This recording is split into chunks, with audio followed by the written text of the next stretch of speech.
Hamlet William Shakespeare की सबसे famous और कॉम्प्लेक्स ट्रेजेडी प्लेज में से एक है। यह play revenge, morality, madness, power और लाइफ के मीनिंग जैसे डीप क्वेश्चंस को एक्सप्लोर करती है।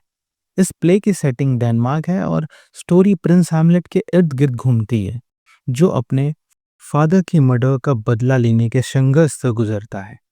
सिंपल रिवेंज स्टोरी से अलग हैमलेट बाहरी घटनाओं से ज़्यादा इंसान के भीतर चलने वाले इनर कॉन्फ्लिक्ट और साइकोलॉजिकल डेप्थ पर ध्यान देता है। अब आइए प्ले के कॉन्टेक्स्ट और बैकग्राउंड को समझते हैं और देखते हैं कि हैमलेट किस समय और किस परिस्थितियों में लिखा गया था। हैमलेट के राइटर विलियम शेक्सपियर का जन्म 1564 में स्ट्रैटफोर्न-अवन में हुआ था और उनकी मृत्यु 1616 में हुई।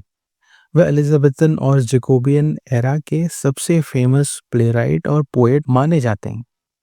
शेक्सपियर ने ट्रेजेडीज, कॉमेडीज, हिस्ट्रीज और रोमांस हर तरह के प्लेज लिखे, लेकिन हैमलेट को उनकी सबसे गहरी और थॉटफुल ट्रेजेडी माना जाता है।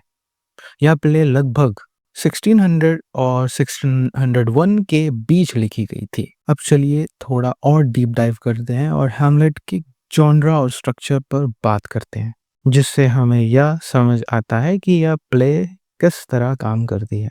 हैमलेट एक क्लासिक ट्रेजेडी है। ट्रेजेडीज ऐसे प्लेज होते हैं जिनका अंत डेथ और सफरिंग में होता है और इनका फोकस एक नोबल कैरेक्टर की डाउनफॉल होती है। इस डाउनफॉल की वजह सिर्फ एक एक्सटर्नल कॉन्फ्लिक्ट नहीं होते, बल्कि कैरेक्टर के अपने इंटरनल कॉन्फ्लिक्ट और एक्सटर्नल फोर्सेस दोनों मिलकर उसे विनाश की ओर ले जाते हैं। यह प्ले ट्रेडिशनल 5 एक्ट स्ट्रक्चर को फॉलो करती है। इस प्ले का सेंट्रल कैरेक्टर हैमलेट एक ट्रेजिक हीरो है। वह एक प्रिंस है, बेहद इंटेलिजेंट और मॉरली बहुत सेंसिटिव भी। उसकी पर्सनल ट्रेजेडी सिर्फ उसकी अपनी लाइफ को नहीं, बल्कि पूरे किंगडम को प्रभावित करती है। हैमलेट की ट्रेजेडी का मेन कारण उसका फेटल फ्लो यानी हेमर्शिया है। हेमर्शिया का मतलब होता है ट्रेजिक हीरो की वह कमजोरी या कैरेक्टर फ्लॉ जो उसकी डाउनफॉल की सबसे बड़ी वजह बनती है। हैमलेट के केस में यह फ्लॉ उसका इनडिसीजन और ओवर थिंकिंग है। वह हर एक्शन से पहले बहुत सोचता है, खुद से सवाल करता है और मोरल सही गलत में उलझा रहता है। इसी ज़रूरत से ज़्यादा सोचने की आदत के कारण वह समय पर फैसला नहीं ले पाता और यही हिचकिचाहट धीरे धीरे हालात को उसके हाथ से निकलने देती है, जिससे आखिर में ट्रेजेडी और भी ज़्यादा गहरी और डिस्ट्रक्टिव हो जाती है। अब चलिए प्लॉट समरी की तरफ बढ़ते हैं और हैमलेट की कहानी को एक्ट वाइज समझते हैं। कहानी की शुरुआत एक्ट 1 से होती है। एल्सनोर कैसल के बैटलमेंट्स पर गार्ड्स मार्सेलस और बर्नार्डो पिछले 2 रातों से एक घोस्ट देख रहे हैं। वे होराशियो को बुलाते हैं। होराशियो हैमलेट का सबसे करीबी और वफादार दोस्त है। होराशियो पहले घोस्ट को इमेजिनेशन मानता है, लेकिन अचानक घोस्ट सामने आ जाता है और वह बिल्कुल किंग हैमलेट जैसा दिखता है, बैटल आर्मर में। होराशियो बताता है कि कैसे ओल्ड किंग हैमलेट ने नॉर्वे के प्रिंस फॉर्टिनब्रास के पिता को हराया था और उसी युद्ध के कारण डेनमार्क सुरक्षित रहा। यह घोस्ट कुछ कहे बिना गायब हो जाता है। अगले सीन में किंग क्लॉडियस कोर्ट को एड्रेस करता है। वह एक ही साथ अपने भाई की मौत का शोक मनाने और क्वीन गट्रूड से शादी करने के फैसले को जस्टिफाई करता है। वह पॉलिटिकल मैटर्स, खासकर फॉर्टिनब्रास के खतरे पर चर्चा करता है। उसी बीच लेअर्टीज को फ्रांस लौटने की अनुमति मिल जाती है। क्लॉडियस और गट्रूड हैमलेट को समझाते हैं कि वह पिता की मृत्यु का शोक मनाना छोड़ दे, लेकिन हैमलेट अपनी मां की इस जल्दबाजी में की गई शादी से मन ही मन नफरत करता है। तभी होराशियो आकर उसे भूत के बारे में बताता है। आगे बढ़ते हुए लर्टीस अपनी बहन ओफिलिया को समझाता है कि वह हैमलेट से दूर रहे और पिता पोलोनियस भी उस पर हैमलेट से मिलने की पाबंदी लगा देता है। उसी रात हैमलेट की मुलाकात अपने पिता के भूत से होती है, जो राज खोलता है कि क्लॉडियस ने उसके कान में जहर डालकर उसकी हत्या की थी और अब वह बदले की मांग करता है। इसी खौफनाक सच को सुनने के बाद हैमलेट अपने दोस्तों को इस राज को हमेशा गुप्त रखने की कसम दिलाता है। एक्ट 2 में पोलोनियस अपने बेटे लर्टिस पर नजर रखने के लिए पेरिस में स्पाई भेजता है। उसे पता चलता है कि हैमलेट ओफेलिया के साथ अजीब व्यवहार कर रहा है और वह मान लेता है कि हैमलेट ओफेलिया के प्यार में पागल हो चुका है। क्लॉडियस हैमलेट की हालात जानने के लिए उसके पुराने दोस्तों रोजनक्रैंस और गिल्डनस्टन को बुलाता है। पोलोनियस हैमलेट का लव लेटर पढ़कर सबको यकीन दिलाने की कोशिश करता है कि हैमलेट पागलपन की हालात में है। हैमलेट घुमा फिराकर पहेलियों जैसी बातें करता है जिससे यह समझना मुश्किल हो जाता है कि वह सच में पागल है या बस नाटक कर रहा है। इसी एक्ट में ट्रैवलिंग एक्टर्स आते हैं। हैमलेट उनसे एक स्पीच परफॉर्म करवाता है और फिर एक प्ले अरेंज करता है, द मर्डर ऑफ गोंजागो, जिसमें वह अपने पिता की हत्या जैसी सिचुएशन दिखाना चाहता है ताकि क्लॉडियस का क्राइम सामने आ सके। एक्ट 3 में हैमलेट का फेमस सॉलिरिकी टू बी और नॉट टू बी आता है, जहां वह जीवन और मृत्यु पर गहराई से सोचता है। क्लॉडियस और पोलोनियस हैमलेट और ओफेलिया की बातचीत को छुप कर देखते हैं। हैमलेट ओफेलिया से हार्श तरीके से बात करता है और उसे ननरी जाने को कहता है। ननरी यानी नन बनने को कहता है उसे। क्लॉडियस समझ जाता है कि हैमलेट का बिहेवियर प्यार की वजह से नहीं है। अगले सीन में play with in a play perform होता है। जैसे ही मर्डर सीन आता है, क्लॉडियस गुस्से में उठकर चला जाता है। इससे हैमलेट को यकीन हो जाता है कि घोस्ट ने सच कहा था। बाद में क्लॉडियस अकेले में अपने अपराध को स्वीकार करता है, लेकिन जब हैमलेट उसे प्रार्थना करते हुए देखता है तो वह उसे मारने से रुक जाता है। उसी एक्ट में हैमलेट अपनी मां गर्ट्रूड के कमरे में जाता है। पोलोनियस पर्दे के पीछे छिपा होता है। आवाज सुनकर हैमलेट उसे क्लॉडियस समझकर मार देता है, लेकिन बाद में पता चलता है कि वह पोलोनियस था। घोस्ट फिर से आता है और हैमलेट को गर्ट्रूड के साथ नरमी बरतने को कहता है। एक्ट 4 में क्लॉडियस हैमलेट को इंग्लैंड भेजने की योजना बनाता है। हैमलेट रोजनक्रैंस और गिल्डनस्टर्न को साफ बता देता है कि वे सिर्फ राजा के टूल्स हैं। ओफेलिया अपने पिता की मौत से पागल हो जाती है और अजीब सॉन्ग्स गाने लगती है। लर्टिस गुस्से में डेनमार्क लौटता है और अपने पिता की मौत का बदला चाहता है। उसे पता चलता है कि हैमलेट ही जिम्मेदार है। इसी बीच हैमलेट पायरेट्स की मदद से डेनमार्क वापस लौट आता है। क्लॉडियस और लेटिस मिलकर हैमलेट को मारने की योजना बनाते हैं, पॉइजन्ड सॉर्ड और पॉइजन्ड वाइन के जरिए। तभी खबर आती है कि ओफेलिया डूबकर मर गई है, जिससे लेटिस पूरी तरह टूट जाता है। एक्ट 5 में ग्रेवयार्ड सीन आता है, जहां हैमलेट योरिक के स्कल दिखाकर लाइफ और डेथ पर सोचता है। ओफेलिया के फ्यूनरल में हैमलेट और लेटिस के बीच झगड़ा हो जाता है। आखिरी सीन में डुअल होता है। लेटिस की तलवार जहरीली होती है, लेकिन फाइट के दौरान तलवारें बदल जाती हैं और दोनों घायल हो जाते हैं। गर्ट्रूड गलती से पॉइजन्ड वाइन पी लेती है और मर जाती है। बनने से पहले लेटिस हैमलेट को सच्चाई बता देता है कि सब कुछ क्लॉडियस की साजिश थी। गुस्से में हैमलेट क्लॉडियस को जहर पिलाकर मार देता है।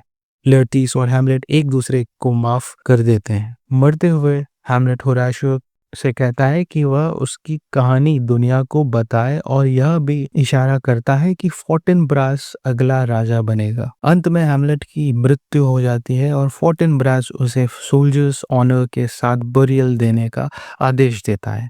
अब आइए थोड़ा और गहराई में चलते हैं और हैमलेट के मुख्य कैरेक्टर्स को समझते हैं, क्योंकि इन्हीं के थ्रू प्ले की साइकोलॉजिकल और मॉरल कॉम्प्लेक्सिटी सामने आती है। हैमलेट इस प्ले का सेंट्रल कैरेक्टर है। वह बेहद इंटेलिजेंट, फिलोसॉफिकल और मेलनकलिक नेचर का है। वह हर सिचुएशन को गहराई से सोचता है और सही गलत के बीच लगातार उलझा रहता है। उसकी सबसे बड़ी स्ट्रगल थॉट और एक्शन के बीच है। वह जानता है कि क्या करना चाहिए, लेकिन उसे करने में देर कर देता है। यही इनर कॉन्फ्लिक्ट उसे एक यूनिक और रिलेटेबल ट्रैजिक हीरो बनाता है। क्लॉडियस डेनमार्क का राजा और हैमलेट का अंकल, एक एम्बिशियस और मैनिपुलेटिव कैरेक्टर। बाहर से वह एक केपेबल रूलर दिखाई देता है, लेकिन अंदर से गिल्ट और फियर से भरा हुआ है। उसने सत्ता पाने के लिए अपने ही भाई की हत्या की है। क्लॉडियस पूरे प्ले में पॉलिटिकल करप्शन और मॉरल डिके का प्रतीक बनकर सामने आता है। गर्टरूड, हैमलेट की माँ और क्लॉडियस की पत्नी, इमोशनली वीक और मॉरली कंफ्यूज्ड दिखाई देती है। वह सही गलत को साफ तौर पर नहीं देख पाती और हालात के साथ बहती चली जाती है। एक तरफ वह अपने पति क्लॉडियस के साथ खड़ी है, तो दूसरी तरफ अपने बेटे हैमलेट के प्रति भी उसका लगाव है। इसी वजह से वह लगातार हस्बैंड और सन के बीच फंसी रहती है। ओफिलिया एक ओबीडियंट और इनोसेंट कैरेक्टर है जो हमेशा अपने पिता और भाई की बात मानती है। हैमलेट से उसका प्रेम सच्चा है, लेकिन उसे अपनी फीलिंग्स जाहिर करने की आज़ादी नहीं मिलती। पिता की मौत और हैमलेट से हार्श बिहेवियर के कारण वह मानसिक रूप से टूट जाती है। ओफिलिया पूरे प्ले में फीमेल ऑपरेशन और ट्रेजिक विक्टिम को रिप्रेजेंट करती है। पोलोनियस एक टॉकेटिव, चालाक लेकिन फूलिश कैरेक्टर है। वह हर जगह दखल देता है और दूसरों पर नजर रखने में लगा रहता है। अपने बच्चों की जिंदगी पर भी वह जरूरत से ज्यादा कंट्रोल रखता है। पोलोनियस कोर्ट की स्पाइंग पॉलिटिक्स और हिपोक्रेसी का सिंबल बन जाता है। लेटिस, पोलोनियस का बेटा और ओफिलिया का भाई, इमोशनल और इम्पल्सिव नेचर का है। जहां हैमलेट हर एक्शन से पहले सोचता है, वहीं लेटिस बिना ज्यादा सोचे तुरंत बदला लेने के लिए तैयार हो जाता है। इसी तरह लेटिस हैमलेट का क्लियर कॉन्ट्रास्ट बनकर सामने आता है और दिखाता है कि रिवेंज को हैंडल करने के अलग अलग तरीके क्या हो सकते हैं। अब चलिए आगे बढ़ते हैं और हैमलेट के मेजर थीम्स पर बात करते हैं, जो इस प्ले को सिर्फ एक रिवेंज स्टोरी नहीं बल्कि एक डीप फिलोसॉफिकल वर्क बनाते हैं। सबसे सेंट्रल थीम है रिवेंज वर्सेस मोरालिटी। हैमलेट अपने पिता की हत्या का बदला लेना चाहता है, लेकिन वह यह भी सोचता है कि क्या बदला लेना नैतिक रूप से सही है या नहीं। वह इम्पल्सिवली एक्शन नहीं लेता, बल्कि सही समय और सही तरीके की तलाश करता रहता है। यही इमोशनल कंफ्यूजन पूरे प्ले में टेंशन पैदा करता है। एक और अहम थीम है मैडनेस। हैमलेट पागलपन का नाटक करता है ताकि वह सच जान सके, जबकि ओफिलिया सच में अपने दुख और ट्रॉमा के कारण मैड हो जाती है। इस तरह प्ले फेक मैडनेस और रियल मैडनेस के बीच का फर्क दिखाता है। प्ले में बार बार अपीयरेंस वर्सेस रियलिटी का कॉन्फ्लिक्ट दिखाई देता है। कैरेक्टर्स जो दिखते हैं असल में वैसे नहीं होते। क्लॉडियस एक केयरिंग किंग का मुखौटा पहनता है, लेकिन अंदर से मर्डरर है। हैमलेट भी अपने असली इरादों को छुपाने के लिए मैडनेस का अभिनय करता है। अंत में एक्शन वर्सेस इनएक्शन का थीम हैमलेट के कैरेक्टर के जरिए सामने आता है। वह लगातार सोचता है कि क्या करना चाहिए, लेकिन एक्शन लेने में देर करता है। इसके उलट लेटस जैसे कैरेक्टर्स तुरंत एक्शन लेते हैं। यह कॉन्ट्रास्ट दिखाता है कि ज्यादा सोचना और बिना सोचे काम करना दोनों ही ट्रेजेडी की ओर ले जा सकते हैं। अब चलिए थोड़ा और गहराई में उतरते हैं और हैमलेट में इस्तेमाल हुए सिंबल्स और मोटिव्स को समझते हैं, क्योंकि इनके जरिए शेक्सपियर अपने आइडियाज को इनडायरेक्ट लेकिन पावरफुल तरीके से सामने रखते हैं। सिंबलिज्म का मतलब होता है किसी वस्तु, व्यक्ति या घटना का अपने लिटरल अर्थ से ज्यादा किसी गहरी विचार या कॉन्सेप्ट को रिप्रेजेंट करना। वही मोटिव किसी आइडिया, इमेज या एक्शन का प्ले में बार बार दोहराए जाना होता है, जिससे कोई खास थीम मजबूत होती है। प्ले का सबसे फेमस सिंबल योरिक की स्कल है। ग्रेवयार्ड सीन में हैमलेट इस स्कल को दिखाकर समझाता है कि डेथ सबको बराबर कर देती है, चाहे वह राजा हो या जोकर। यह स्कल मोर्टैलिटी और डेथ की इनएविटेबिलिटी को सिंबलाइज करती है। पॉइजन भी एक स्ट्रॉन्ग सिंबल है जो करप्शन और बिट्रेयल को रिप्रेजेंट करता है। ओल्ड हैमलेट की हत्या पॉइजन से होती है और आखिर में यही पॉइजन पूरे रॉयल फैमिली को खत्म कर देता है। यह दिखाता है कि मॉरल करप्शन कैसे धीरे धीरे पूरे सिस्टम में फैल जाता है। घोस्ट अनरिजॉल्व्ड पास्ट और मॉरल ड्यूटी का प्रतीक है। यह घोस्ट हैमलेट को याद दिलाता है कि पुराने अपराध भुलाए नहीं जा सकते और उनका सामना करना ही पड़ता है। यह रिवेंज की मांग के साथ साथ हैमलेट की इनर कॉन्फ्लिक्ट को भी जन्म देता है। मोटिव की बात करें तो प्ले में डिजीज और डिके की इमेजरी बार बार आती है।